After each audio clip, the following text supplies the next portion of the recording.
Hi all welcome to ഷാസ് world. അപ്പോൾ നമ്മളിന്ന് വന്നിട്ടുള്ളത് വളരെ പെട്ടെന്ന് നമുക്ക് ഉണ്ടാക്കാൻ പറ്റുന്ന നല്ല ടേസ്റ്റി ആയിട്ടുള്ള നല്ലൊരു ഫിഷ് മപ്പാസിൻ്റെ റെസിപ്പി ആയിട്ടാണ്. അപ്പോൾ നമുക്കതെങ്ങനെ പ്രിപ്പയർ ചെയ്യാമെന്നറിയാനായിട്ട് നേരെ നമ്മുടെ വീഡിയോയിലേക്ക് പോവാം.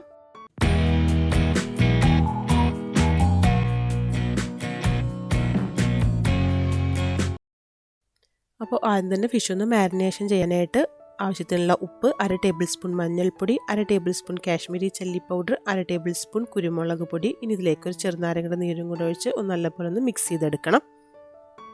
ഇനി ഈ ഒരു മിക്സ് നമുക്ക് മീനിൽ നല്ലപോലെ തേച്ച് പിടിപ്പിക്കണം. ഞാനിപ്പോൾ ഇവിടെ ഏകദേശം ഒരു 1/2 കിലോ കിങ് ഫിഷാണ് എടുത്തിട്ടുള്ളത്. അപ്പോൾ കിങ് ഫിഷ് തന്നെ വേണമെന്നൊന്നുമില്ല, നിങ്ങൾക്ക് ഏത് ഫിഷ് വേണമെങ്കിലും എടുക്കാം. കരിമീനിലൊക്കെ തേച്ചാൽ ഇതുപോലെ മസാല പുരട്ടി ഇതുപോലെ ചെയ്തെടുത്താലും നല്ല ടേസ്റ്റ് ആയിരിക്കും. അധികം മുള്ളില്ലാത്ത മീൻ എടുക്കുന്നതാണ് കൂടുതൽ നല്ലത്. ഇപ്പോൾ ഞാൻ മൊത്തം മീനൊന്ന് മസാല പുരട്ടി എടുത്തിട്ടുണ്ട്. ഇനി സമയമുണ്ടെങ്കിൽ ഒരു അരമണിക്കൂറിൽ വെക്കുന്നതാണ് നല്ലത്. ഇനിയിപ്പോൾ ഒന്ന് ഫ്രൈ ചെയ്തെടുക്കാനായിട്ട് ഞാനൊരു പാനിൽ കുറച്ച് വെളിച്ചെണ്ണയാണ് ഒഴിച്ചു കൊടുത്തിട്ടുള്ളത്. വെളിച്ചെണ്ണ നല്ല പോലെ ചൂടായി വരുന്ന സമയത്ത് നമുക്കിതൊന്ന് ഫ്രൈ ചെയ്തെടുക്കണം. അപ്പോൾ ഞാൻ എൻ്റെ ഓരോ മീൻ കഷ്ണങ്ങളായിട്ട് ഈ ഒരു വെളിച്ചെണ്ണയിലേക്ക് ഇട്ട് കൊടുക്കുകയാണ്. നമ്മൾ ഒരുപാട് ക്രിസ്പി ആയിട്ട് ഫ്രൈ ചെയ്തെടുക്കേണ്ട ആവശ്യമൊന്നുമില്ല. രണ്ട് സൈഡും ഒന്ന് ചെറുതായിട്ടൊന്ന് കുക്ക് ചെയ്തെടുത്താൽ മതി. ഇപ്പോൾ ഒരു സൈഡൊക്കെ ഒന്ന് കളർ മാറി വരുന്ന സമയത്ത് ഞാനിപ്പം തിരിച്ചിട്ട് കൊടുക്കുകയാണ് എല്ലാ സൈഡും. ഇനി ഈ ഒരു സൈഡും കൂടെ ഇതുപോലെ ഒന്ന് ചെറുതായിട്ടൊന്ന് കുക്കായി വരുമ്പോൾ നമുക്കിത് ഈ ഒരു വെളിച്ചെണ്ണയിൽ നിന്ന് മീൻ മാറ്റാം. പിന്നെ ഇപ്പോൾ നമ്മുടെ വീഡിയോ കണ്ടുകൊണ്ടിരിക്കുന്ന ആരെങ്കിലും നമ്മുടെ ചാനൽ ഇതുവരെ സബ്സ്ക്രൈബ് ചെയ്തിട്ടില്ലെന്നുണ്ടെങ്കിൽ നിങ്ങൾ ഇപ്പോൾ തന്നെ സബ്സ്ക്രൈബ് ചെയ്യട്ടോ. അതുപോലെ തന്നെ നിങ്ങൾക്ക് നമ്മുടെ റെസിപ്പീസൊക്കെ ഇഷ്ടപ്പെടുകയാണെങ്കിൽ ലൈക്ക് ചെയ്യുക, ഷെയർ ചെയ്യുക. നിങ്ങളുടെ അഭിപ്രായങ്ങളൊക്കെ നമ്മുടെ കമൻറ്റ് ബോക്സിലൊന്ന് എഴുതി അറിയിക്കുകയും കൂടി ചെയ്യും. മൊത്തം ഫ്രൈ ചെയ്തെടുത്തതിന് ശേഷം നമുക്ക് ഈ പാൻ ഒന്ന് വാഷ് ചെയ്തെടുക്കണം. അതല്ലാന്നുണ്ടെങ്കിൽ ഒന്ന് തുടച്ചെടുത്താലും മതി, കാരണം ഈ മസാല തന്നെ നമുക്ക് ബാക്കിയുള്ളത് കുക്ക് ചെയ്തെടുക്കരുത്. അപ്പോൾ ഞാനിപ്പോൾ ഈ പാനിൽ കഴുകിയെടുത്തതിന് ശേഷം അതിലേക്ക് കുറച്ചും കൂടെ വെളിച്ചെണ്ണ ഒഴിച്ചു കൊടുത്തിട്ടുണ്ട്.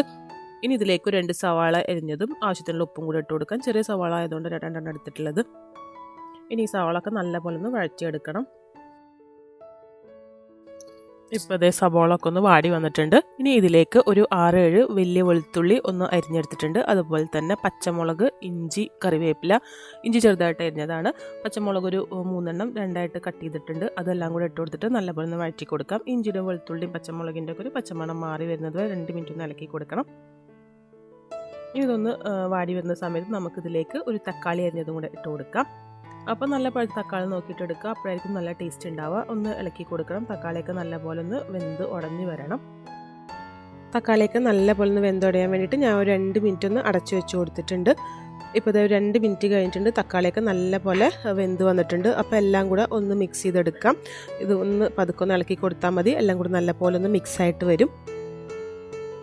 ഇനിയിപ്പോൾ നമുക്കിതിലേക്ക് മസാലപ്പൊടികൾ ഇട്ട് കൊടുക്കണം. അപ്പോൾ ഫ്ലെയിം നല്ലപോലെ കുറച്ച് വെച്ചതിന് ശേഷം ഞാനിപ്പോൾ ഇതിലേക്ക് ഒരു 1/2 ടേബിൾ സ്പൂൺ മഞ്ഞൾപ്പൊടി, 1/2 ടേബിൾ സ്പൂൺ മല്ലിപ്പൊടി, അതുപോലെ തന്നെ ഒരു 1/2 ടേബിൾ സ്പൂൺ കുരുമുളക് പൊടിയും കൂടെ ഇട്ട് കൊടുത്തിട്ടുണ്ട്. അപ്പോൾ കുരുമുളകിൻ്റെ പച്ചമുളകിൻ്റെ ഒക്കെ അളവ് നിങ്ങളുടെ എരിവിനനുസരിച്ച് ഇട്ട് കൊടുക്കുക കേട്ടോ.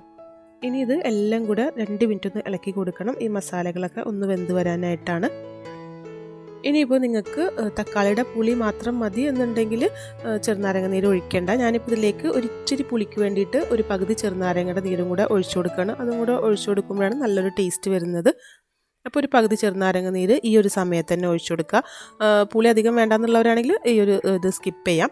എന്നിട്ട് നല്ല പോലെ ഒന്ന് മിക്സ് ചെയ്തെടുക്കാം. ഇനിയിപ്പോൾ ഈ ഒരു സമയത്ത് ഞാനിതിലേക്ക് ഒരു 1/4 കപ്പ് നല്ല ചൂടുള്ള വെള്ളം ഒഴിച്ചു കൊടുക്കുകയാണ്. എന്നിട്ട് എല്ലാം കൂടെ ഒന്ന് മിക്സ് ചെയ്തെടുക്കാം. ആ മസാലയും ഉള്ളിയും എല്ലാം കൂടെ നല്ലപോലെ ഒന്ന് മിക്സ് ആയി വരാൻ വേണ്ടിയിട്ടാണ് ഞാനിപ്പോൾ ഈ ഒരു സമയത്ത് ഒരു 1/4 കപ്പ് വെള്ളം ഒഴിച്ചിട്ട് ഒന്ന് മിക്സ് ചെയ്തെടുക്കുന്നത്. ഇനി ഇതിലേക്ക് ആവശ്യമായിട്ടുള്ളത് തേങ്ങാപ്പാലാണ്. അപ്പോൾ തേങ്ങയുടെ 1-ാം പാൽ എടുത്ത് മാറ്റി വെച്ചിട്ടുണ്ട്. ഇതിപ്പോൾ തേങ്ങയുടെ 2-ാം പാലാണ്. കുറച്ച് വെള്ളം ഒഴിച്ചടിച്ചിട്ടുള്ള തേങ്ങാപ്പാൽ ഒരു 1.5 കപ്പ് ഈ ഒരു സമയത്ത് ഞാനിതിലേക്ക് ഒഴിച്ചു കൊടുക്കുകയാണ്. ഇപ്പോൾ കറിയൊക്കെ നല്ലപോലെ തിളച്ച് വരുന്നുണ്ട്. ഈ ഒരു സമയത്ത് നമുക്കിതിലേക്ക് ഫ്രൈ ചെയ്ത് വെച്ചിട്ടുള്ള ആ ഒരു മീനിൻ്റെ കഷ്ണങ്ങൾ ഓരോന്നായിട്ട് ഇട്ട് കൊടുക്കാം. ഇപ്പോൾ നമ്മൾ ഫ്രൈ ചെയ്ത് വെച്ചിരുന്ന മീനിൻ്റെ കഷ്ണങ്ങളൊക്കെ ഇട്ട് കൊടുത്തതിന് ശേഷം നമുക്ക് ഇതിൻ്റെ ഒരു കറി ആവാത്ത ഭാഗത്തേക്കൊക്കെ കുറേശ്ശെ ആ ഒരു കറി പതുക്കെ ഒന്ന് ഒഴിച്ചു കൊടുക്കാം. എല്ലാ ഭാഗത്തും ആ കറിയൊക്കെ ഒന്ന് ആയി വരാൻ വേണ്ടിയിട്ടാണ്. നല്ലപോലെ ആ കറിയുടെ അതൊക്കെ ഒന്ന് മീനിൽ പിടിക്കാൻ വേണ്ടിയിട്ടാണ്. ഇനി നമുക്കിതൊന്ന് അടച്ചു വെച്ച് കൊടുക്കണം. കുറച്ച് സമയം അതവിടെ ഇരുന്ന് നല്ലപോലെ മസാലയൊക്കെ കറിയിൽ പിടിച്ച് ഒന്ന് സെറ്റായി വരട്ടെ. ഇപ്പോൾ ഒരു 2 മിനിറ്റ് കഴിഞ്ഞിട്ടുണ്ട്. കറിയൊക്കെ നല്ലപോലെ തിളച്ച് മീനൊക്കെ അതിൽ നല്ലപോലെ ഒന്ന് മിക്സായി വന്നിട്ടുണ്ട്. ഒരുപാട് സമയം കുക്ക് ചെയ്തെടുക്കേണ്ട, മീനൊക്കെ പൊടിഞ്ഞു പോവും. ഓൾറെഡി നമ്മളൊന്ന് കുക്ക് ചെയ്തെടുത്തിട്ടുള്ള മീനാണിത്. ഒന്ന് പതുക്കെ ഒന്ന് മിക്സ് ചെയ്തെടുക്കുക. പതുക്കെ ഇളക്കി കൊടുത്താൽ മതി. വേണമെന്നുണ്ടെങ്കിൽ ഒന്ന് തിരിച്ചിട്ട് കൊടുക്കാം മീനിൻ്റെ കഷ്ണങ്ങൾ. ഇനി നമുക്ക് ഇതിലേക്ക് ആവശ്യമായിട്ടുള്ളത് തേങ്ങയുടെ ഒന്നാം പാലാണ്. അപ്പോൾ നല്ല കട്ടിയുള്ള തേങ്ങാപ്പാൽ ഒരു 1/4 കപ്പ് ഒന്നാം പാൽ ഈ ഒരു സമയത്ത് ഒഴിച്ചു കൊടുക്കാം. ഒന്നാം പാൽ ഒഴിച്ചു കൊടുത്തു കഴിഞ്ഞാൽ പിന്നെ അധിക സമയം തിളക്കരുത്. ഒന്ന് പതുക്കെ ഒന്ന് മിക്സ് ചെയ്ത് കൊടുക്കുക. ഒന്ന് പതഞ്ഞ് വന്നാൽ മതി. ചെറുതായിട്ട് ഇങ്ങനെ ബബിൾസ് ഒക്കെ വരുന്ന സമയത്ത് തന്നെ നമുക്ക് ഫ്ലെയിം ഓഫ് ചെയ്ത് കൊടുക്കണം. ഒന്ന് മിക്സായി വരട്ടെ. ഇനി ഈ ഒരു സമയത്ത് ഞാനിപ്പോൾ ഇതിലേക്ക് ഒരു 2 പച്ചമുളക് 2ആയിട്ട് കട്ട് ചെയ്തിട്ട് ഇട്ട് കൊടുക്കുകയാണ്. ഇത് ഫ്ലെയിം ഓഫ് ചെയ്യാം. ഇത്ര ആയാൽ മതി. അതുപോലെ തന്നെ കുറച്ച് കറിവേപ്പിലയും കൂടെ ഇട്ട് കൊടുക്കാം. അപ്പോൾ ലാസ്റ്റ് ടൈമിൽ നമ്മൾ ഈ ഒരു പച്ചമുളകും കറിവേപ്പിലയൊക്കെ ഇട്ട് കൊടുക്കുമ്പോൾ നല്ലൊരു ഫ്ലേവർ കിട്ടും.